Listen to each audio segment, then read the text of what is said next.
Xbox officially launches major new Game Pass Ultimate features. Have to have the Ultimate though, Michael. Just Yeah. saying. This is Gabriel over at Game Ramp. Xbox Game Pass Ultimate has recently added the streaming of non-Game Pass titles to Xbox Cloud Gaming in web browsers. With this new addition, Xbox Game Pass Ultimate subscribers will be able to stream select games they own through TVs and browsers on supported devices, including a list of 50 games. Dude, there's a ton of games actually right now. It's still early. When you take an actual look at your own library, though, it's small. 2024 has been an excellent year for Xbox Game Pass Ultimate. Previously, the service saw the addition of major day one games such as Call of Duty Black Ops 6 for the first time, Michael, entering the Game Pass Ultimate last month. Other noteworthy inclusions included Activision Blizzard games such as Spyro, Reignited Trilogy, and Diablo 4. On the other hand, there have been some controversial choices, such as the introduction of the new Game Pass standard tier, which does not come with the day one releases. It's because they want you to pay more, Michael. Now, Xbox has announced that the Xbox Game Pass Ultimate members can stream select games they own using Xbox Cloud Gaming, which is currently in beta.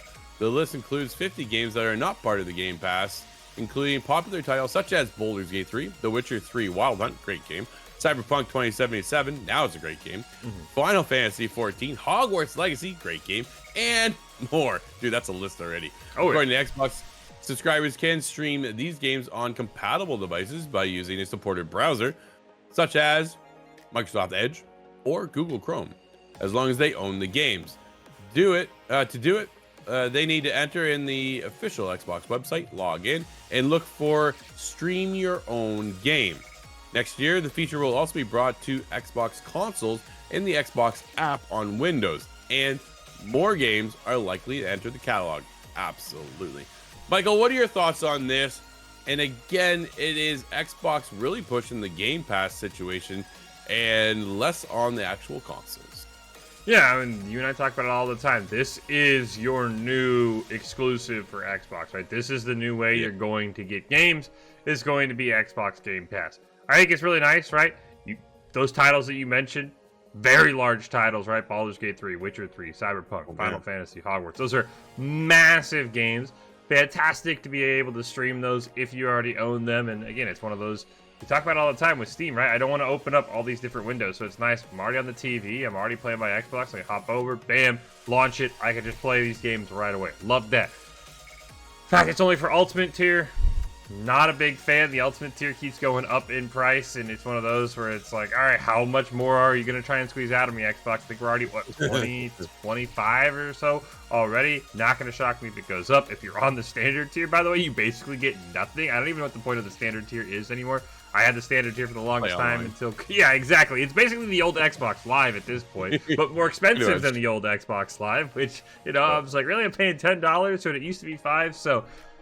Again, this is like Xbox's way of announcing new stuff. Again, they have Indiana Jones coming out at the end of the year, but as we've already said, that's 6 months away from being on PlayStation anyway. So this is their new exclusives, Drews. I think they're making all the right moves, but man, it sucks that it's basically Ultimate or nothing when it comes to Game Pass. Yeah, they're definitely pushing it there for you to go to the Ultimate, right? Right now with PlayStation, when you take a look at what they're doing, they have the Portal, and you can now stream games on the Portal. But you have to have the Ultimate tier over there as well, right? Where the premium tier for PlayStation. It is all about making sure that users go to the top tier and everybody else is kind of like, you're missing out. Is that enough for you to get pulled in though? Day one, dude, you got to go Ultimate, right? Yeah. You get Call of Duty, you get you get Indiana Jones if you don't have a PlayStation. So I want to say it pays for itself. It really comes down to what games are you interested in? What does your wallet look like is the other side of it, right? And how often do you have the time to sit down to play these games? Are you getting your money's worth? For me, it's hands down, right? Like I'm there on a daily basis. Also, we're fortunate to do what we do here. So we play a lot of games. But man, like people say what to buy. And as much as I look at PlayStation, and Michael, you don't have a PlayStation because you went with Xbox, do Game Pass kind of overrides, right? I know you aren't getting... You're slowly getting stuff on PC from PlayStation now. True. So there is that way to kind of drip feed over from the PlayStation library. But man, it's just for Xbox right now. All I feel is Game Pass And that's all they really care about right now is Game Pass, Game Pass, Game Pass, because it is literally everywhere. They just put up an ad saying this is your Xbox, and it's like 1,000 devices, right? And that's your Xbox now. It's less about the console, and it's about the service. And they dominate the service way better than PlayStation does. True. Easily. However, they just lack the first-party titles that PlayStation has. Next year, I'm hoping things begin to change. We kind of thought it'd be this year, right? PlayStation a little lackluster in what they got going. Here's Xbox's opportunity to kind of thrive. Didn't really happen. Will it happen next year? It looks like it. It looks like they are gearing towards a great 2025. And Game Pass is going to be the place to play.